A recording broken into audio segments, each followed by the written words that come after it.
flat. So, Coach, who's your starting quarterback?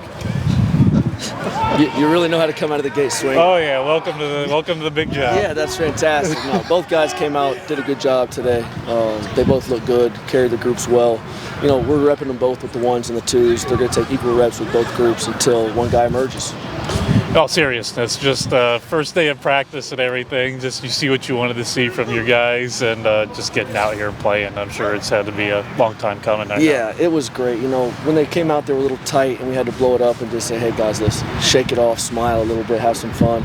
Ball is ball. You know, there's always going to be a little bit of transition phase when there's a change. I mean, that's just natural. But when you saw practice end the way it ended with good juice on both sides, with guys competing, guys flying around, cheering each other on, you know, some good friendly banter. That's what you want out of the first day of practice. Now the challenge is to stay consistent and keep that going. Now what about you though, Coach? You said that the guys came out, they were a little tight. You had to get them loose. Were you tight coming out here? Your first day of running practice? If I'm gonna be honest, you know, like I said, transition, everybody has a little bit of a change. But again, football is football, and we came out and had fun, flew around, and there's nothing like being out here. Like I told you earlier, it could have been sunny and 90, we wouldn't have known the difference. Coach, take me through your style of coaching a little bit. I was joking with Rick. I don't see a lot of head coaches running 50-yard sprints down to give someone a high five or running all over the place. I don't know how many steps you got in today, but what kind of goes into your on-field coaching for practices? Yeah, I think when you love what you do, you're going to be flying around, you're going to be bringing the energy. And I've always been taught they feed off the coaching staff. If you're sitting there, you know, dead in the water, they're going to be flat. You got to bring the energy for them sometimes and you know, lift as you rise. If they're having a bad day, you go pick somebody up. You go give them a handshake, high five, and you do that for a reason. The other guys that are watching you coach like that, just like you said, they're going to pick somebody up. It's all about the team. Bring somebody along with you. Coach, just the change in bodies, kind of noticing out here. Suliafu doesn't look like him anymore. I mean, just there's a difference between some of these guys. Yeah, they've done a really good job in the weight room. They look good.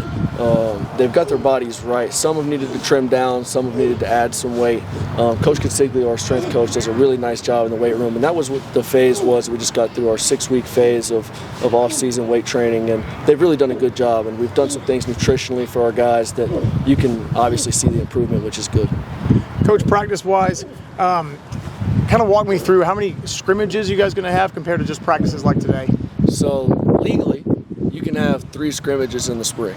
So we're going to have 3 scrimmages this spring, and then you get an allotted amount of live practices, just not 11 on 11. So we're excited about the scrimmages, but you know, we got to get better at situational football. There were times last year that you could tell young guys that didn't have a ton of experience almost were lost in the moment of what's the down and distance, where's the hash, what do your tendencies tell you. We got to become masters of situational football as well as playing live ball. And what's it like for you, now that you have the whistle around your neck and you're running the show? Like, what's it like to be the man in control here, watching your team try to grow and learn your system? I got the best job in the world. That's the easiest question I could have been asked. I'm thankful to be out here every single day. I'm humbled by the opportunity. I was just talking to one of the young guys on staff, and I said, you've got so much, you know, you carry so much prestige for the position of head coach, and when you're actually in the chair, you try to work your hardest to honor your role and give the guys everything you got. And will one of those scrimmages be maroon and white? You guys going to have that game? Yeah, we're going to have the spring game, which will be April 15th. We're going to have some fun with that. We may do a draft, have the guys, you know, be the GM style, and actually see who really likes each other on the team. Coach, what are you kind of hoping to get out of these next couple of months? Like, what are you just hoping as a team that you guys go into the summer? What are you kind of hoping for these next few months in the spring? Right, we got to build a foundation. This is a brand new team. You look out there and there's some guys that have played a bunch of ball here and helped us win a bunch of games. They're not here.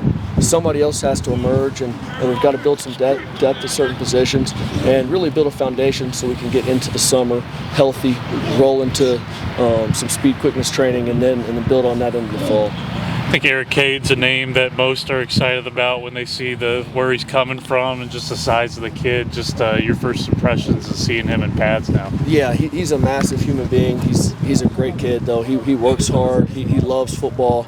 And that's the thing when we were recruiting him, because, you know, you got to do your homework in the transfer portal. There's so many guys that jump in. You can't just say, yes, we want him, yes, we want him. We did our homework, and he's a guy that's really going to almost develop some quick leadership just again, by his physical prowess as much as what he's willing to dictate to the game. He's done a good job. He's really light on his feet. When you see him skip pull, he really looks good doing that. He's got some serious power. Coach, these are the kind of days that no one wants to be outside. So why is it important for you to see these guys kind of hooping, hollering, like, you know, kind of getting their edge going and responding to say, hey, no matter what the weather is, we're here to play ball? Absolutely. Such is life. You're going to wake up some days, you're going to feel bad, not want to go to work. Other days, you're going to feel great. You have to be able to get better on the days you don't really feel like working. And if we can do that and we can get the most out of every single day, we got a chance to be pretty good. But we got a long way to go. As you can tell from some of those plays out there you probably just watched, we're not even close. We got to keep working hard, stay in the playbook, and just pay attention to the little things, pay attention to the details. Connor Lair running back now? He is. He looks good. He's made the transition, and it's something that he had on his heart, that he came into the office and he said, Coach, I'd like a chance to play there. I said, absolutely. You've worked your tail off in the weight room. You've done everything we've asked the right way, so he deserves a shot.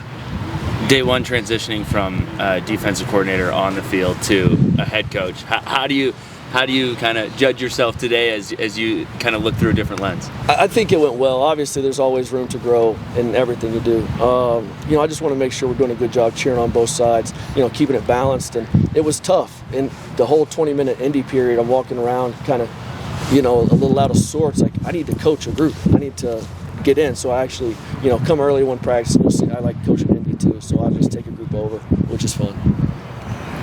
Coach, one of the things you talked a lot about, even shortly after the press conference that named you as the new head coach of Missouri State, was trying to improve team speed. Looking up and down the field today, you feel like this team right now is fast enough, or are we still trying to get faster? We still have to get faster. Overall, at all the positions, you know, you want to see guys really break away and extend long runs, extend the passing game a little bit, and you also want to see closing speed on defense. You got to see guys, once the ball goes, they turn and hunt. We still got a ways to go on that. I don't think you saw our true speed today, just because, you know, a little glitch in the weather, but we'll continue to progress there.